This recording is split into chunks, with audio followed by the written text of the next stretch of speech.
ମୁଁ ଆଜି ଓଡ଼ିଆରେ ଯେମିତି ବର୍ଣ୍ଣମାଳା ଅଛି, ବର୍ଣ୍ଣମାଳା ସ୍ୱରବର୍ଣ୍ଣ ଏବଂ ବ୍ୟଞ୍ଜନ ବର୍ଣ୍ଣ, ସେମିତି ଇଂଲିଶରେ ଆମର ବର୍ଣ୍ଣମାଳା ଅଛି ଭାୱେଲ୍ ଆଉ କନସୋନାଣ୍ଟ।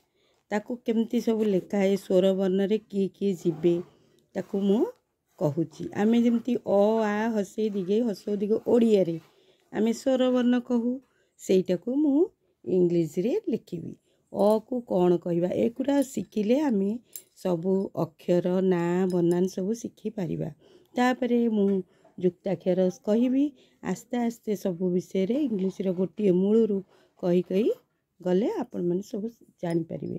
ଆମେ ଓଡ଼ିଆରେ ସ୍ୱରବର୍ଣ୍ଣ ଆମର ଅ କୁ କ'ଣ କହିବା, ଅ କୁ ଏ କହିବା, ଆ କୁ ମଧ୍ୟ ଏ କହିବା, ହସେଇକି ଆଇ କୁହାଯାଏ, ଦୀର୍ଘେଇକି ଇ କହିବା, ହର୍ଷକୁ ୟୁ, ଦୀର୍ଘକୁ ଓ, ରୁକୁ ରୁ, ଦୀର୍ଘରୁକୁ ଓ କହିବା, ଏ କୁ ଇ, ଐକୁ ଏ ଆଇ କହିବା, ଓ କୁ ଓ କହିବା, ଔ କୁ ଓ କହିବା।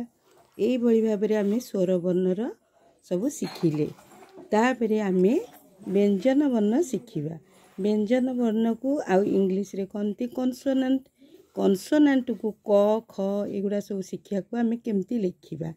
କ କେମିତି ଲେଖିବା, କେ ଏ କ, କେ ଏଚ୍ ଏ ଖ, ଜି ଏ ଗ, ଜି ଏଚ୍ ଏ ଘ, ଏନ୍ ହେଲା ଏନ୍ ଏ ନ, ଚ ହେଲା ସି ଏଚ୍ ଏ ଚ, ଛ ସି ଏଚ୍ ଏ ଛ, ତାପରେ ଚ ଛ ସଇଲା, ତାପରେ ଜ, ଜେ ଏ ଜ, ଜେ ଏଚ୍ ଏ ଝ, ଜ ଝ ଚ ଛ ଜ ଝ, ନିୟ ଏନ୍ ୱାଇ ଏ, ଟି ଏ ଟ, ଠ ଟି ଏଚ୍ ଏ ଠ, ଡି ଏ ଡ, ଡି ଏଚ୍ ଏ ଢ, ଣ ତାପରେ କେମିତି ହେବ, ଏନ୍ ଏ ନ, ତ ଟି ଏ ତ, ଟି ଏଚ୍ ଏ ଥ, D A the, D H ଏ ଧ, ଏନ୍ ଏ ନ, ପି ଏ ପ, ପି ଏଚ୍ ଏ ଫ, ବି ଏ ବ, ବି ଏଚ୍ ଏ ଭ,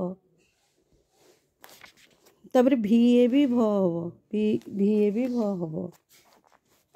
ତାପରେ ଏମ୍ ଏ ମ, ଜ ହେବ କେମିତି ନା ଏମ୍ ଏ ମ, ତାପରେ ଜ ହେବ ୱାଇ ଏ ଜ ହେବ, ର ଆରେ ର, ଳ ହେବ ଏଲ୍ ଏ ଳ, ଓ ହେବ ଡବ୍ଲୁ ଏ, ଓ କୁ ବି ବ କୁହାଯାଏ, ସ ତାଲବେ ସ ହେଲା ଏସ୍ ଏଚ୍ ଏ ସ, ମୂର୍ଦ୍ଧନ୍ୟ ସ ଏଚ୍ ଏ ସ, ଦନ୍ତେସ ଏସ୍ ଏ ହ ଏଚ୍ ଏ ହ, କ୍ଷ ହେଲା କେ ଏସ୍ ଏଚ୍ ଏ କ୍ଷ, ୱାଇ ଏ ୟ, ଲ ହେଲା ଏଲ୍ ଏ ଲ।